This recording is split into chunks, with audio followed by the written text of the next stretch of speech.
Hi guys, how's it all going in your life? Well, today I thought we'd take a look at the creme de la creme of political and social commentators.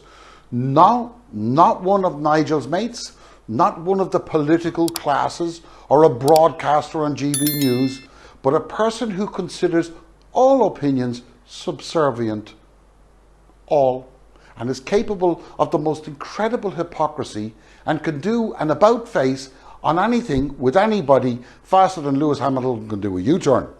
Now, perhaps what is more striking, however, is the amount of garbage that can be spewed upon the adoring audience within seconds of lips smacking together like shutters in a raging hurricane.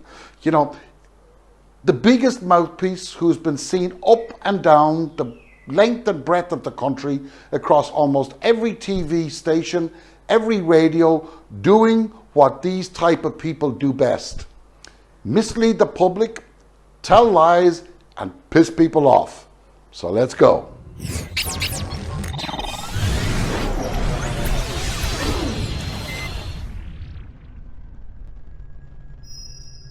Yes, ladies and gentlemen, I present to you the biggest mouthpiece of garbage, purely for publicity's sake, that one could ever imagine.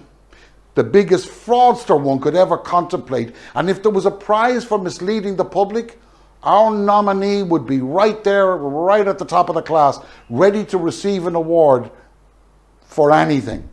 It's Katie Hopkins. Yes, ladies and gentlemen, we're going to take a look at this yoke, as my father used to say, and pay particular attention to yesterday. She had her premiere YouTube live stream. Now, before I put this video together, I asked myself two things. A, how long could she go before she told her first lie? And B, how dangerous would the rhetoric be to the health and safety of others? Well, in answer to question A, how long before she lies, let me help you out there, because I had to do some editing. But if you look at YouTube, it took her at really 1 minute and a whole 5 seconds, which for her was not really that bad. It might have even broken a record. So let's take a listen. That's essentially all I'm about at the moment here on YouTube, on Instagram, and anywhere else I might be, is trying to hold a firm line of sanity, to laugh at the madness together, and to reassure people they're not on their own.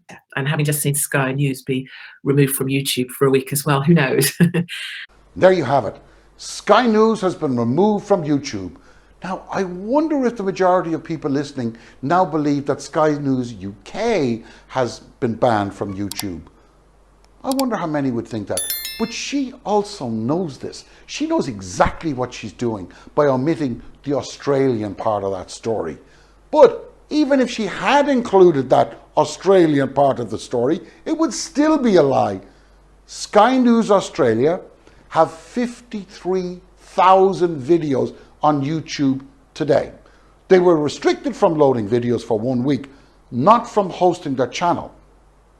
They have more videos on their channel combined, their own channel, than BBC, ITV, Channel 4, BBC 2, LBC, and a load of the other ones put together. They have so many videos on that it'll make your head spin. But why were they banned? Why were they not banned? Why were they restricted from uploading the videos?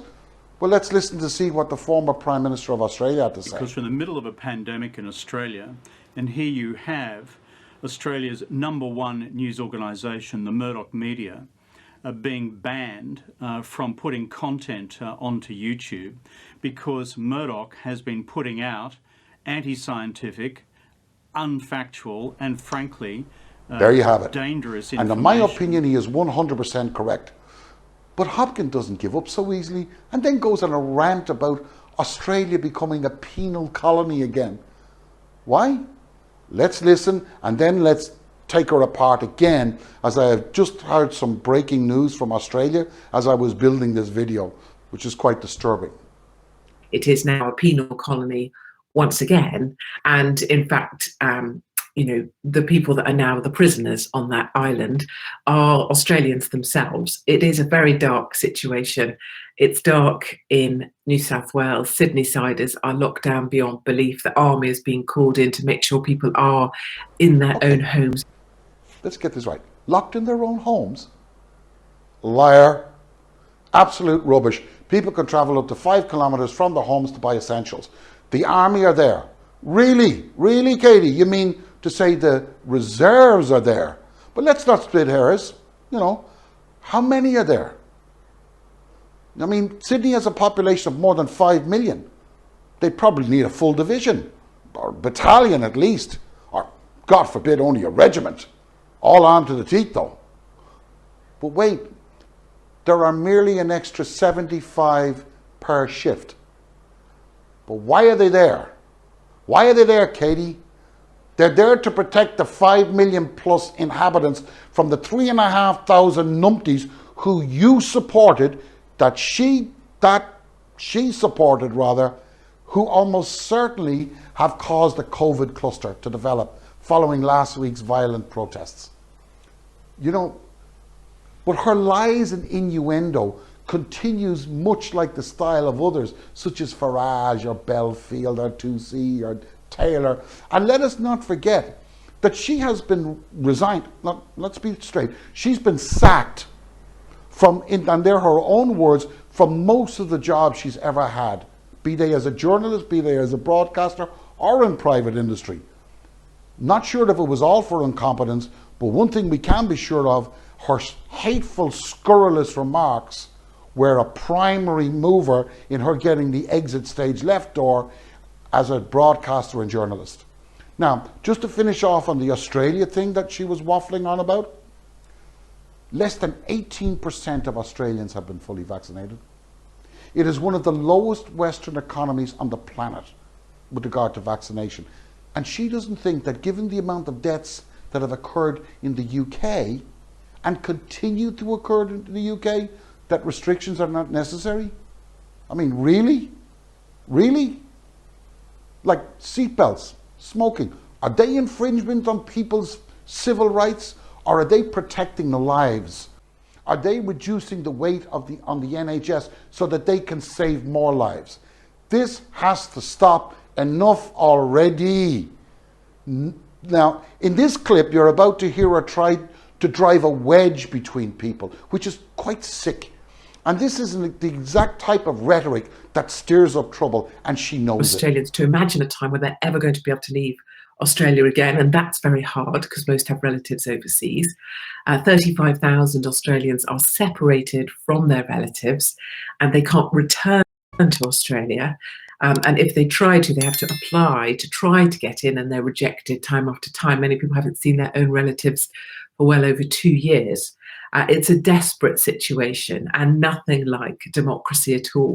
And because each of the states has a different premier, rather like the ginger dwarf from the north in Scotland, there's this weird competitive thing. And we've seen it here with Wales and Scotland as well, right? Is there's a competitive thing about who can be the biggest arsehole.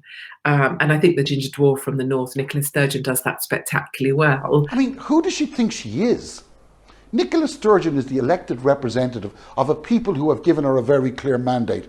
Now, Katie Hopkins may disagree with it, but the fact is that she's been given a clear mandate, and that is to break from the UK. Now, be they right or be they wrong, it is simply not appropriate to issue such poisonous remarks in these fragile times. Things are not good socially. Now, leaving aside the fact that I've heard nothing from Nicola Sturgeon, or indeed from Mark Drakeford for that matter, that sounds even remotely close to what she's suggesting here, you know, there's nothing, she's just making it up. It's not fair, it's not right. But enough of her, and let's switch back to the breaking news coming from Australia just in the last few hours. Let's take a look firstly at some of the scenes from Sydney a few days ago, and then the breaking news.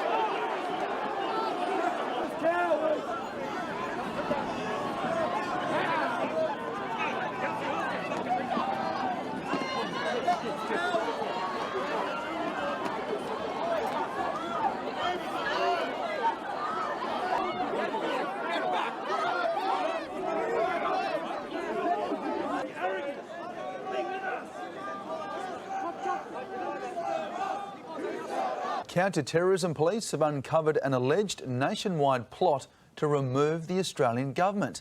Today, Perth reporter Kelly Hayward has more. Kelly, good morning. How far has the group gone?